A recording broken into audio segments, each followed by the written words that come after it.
Imagine this.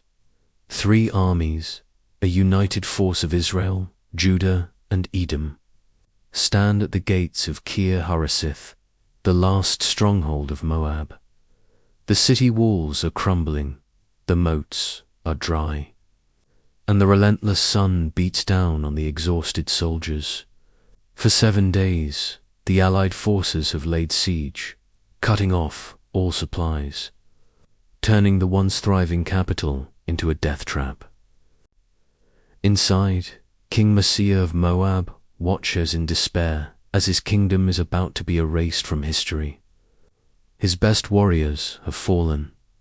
His attempts to break through the enemy lines have failed spectacularly. He led a charge of 700 swordsmen against the king of Edom, hoping to carve an escape route. But they were pushed back, battered and broken. Hope has withered. The air is thick with the dust of battle and the stench of defeat.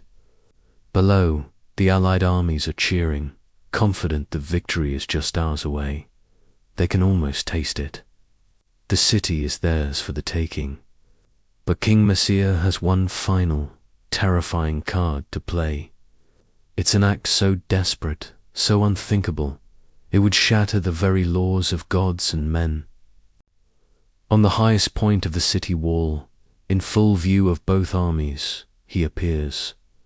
He's not carrying a white flag of surrender. Instead, he drags his own son, the crown prince, the heir to his crumbling throne, the boy who was supposed to rule after him. A hush falls over the battlefield. The cheers die in the throats of the Israelite soldiers. Swords are lowered. Every eye, friend and foe alike, turns to the horrifying spectacle unfolding on the wall. King Messiah, his face a mask of grim determination, raises a ceremonial dagger. The sun glints off the blade, a single, blinding point of light in the growing darkness. The king of Moab is about to perform a pagan ritual of last resort to human sacrifice to his god, Chemosh. In that moment, he is no longer just a king fighting for his kingdom. He is a father about to commit the ultimate betrayal. He brings the dagger down. A collective gasp ripples through the thousands of soldiers watching below. The unthinkable has happened. The heir to Moab is sacrificed upon the very walls he was meant to one day command.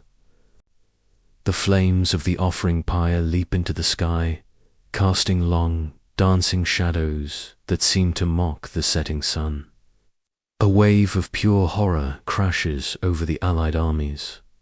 This isn't war anymore. This is something else, entirely something ancient, dark, and profane. The Israelite soldiers, who worshipped the God who forbade such abominations, are struck with a profound and visceral revulsion. A great indignation, a spiritual and moral shock, sweeps through their ranks. They look at each other, their faces pale with disbelief and dread. The ground beneath their feet suddenly feels unholy. The momentum of the siege is instantly broken. The will to fight evaporates. Who could continue a battle after witnessing such a thing? The divine favor they thought they had now feels like a curse. The very air seems poised.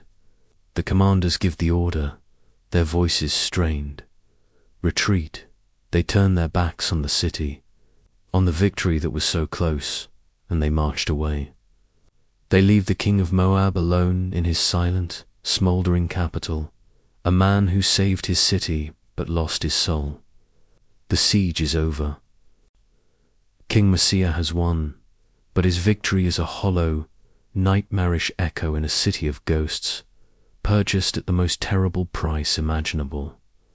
This chilling story from the Book of Kings shows the depths of human desperation and the shocking power of a single, horrific act to change the course of history.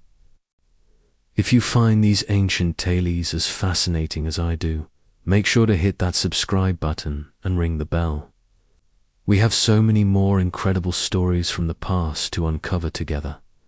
Thanks for watching.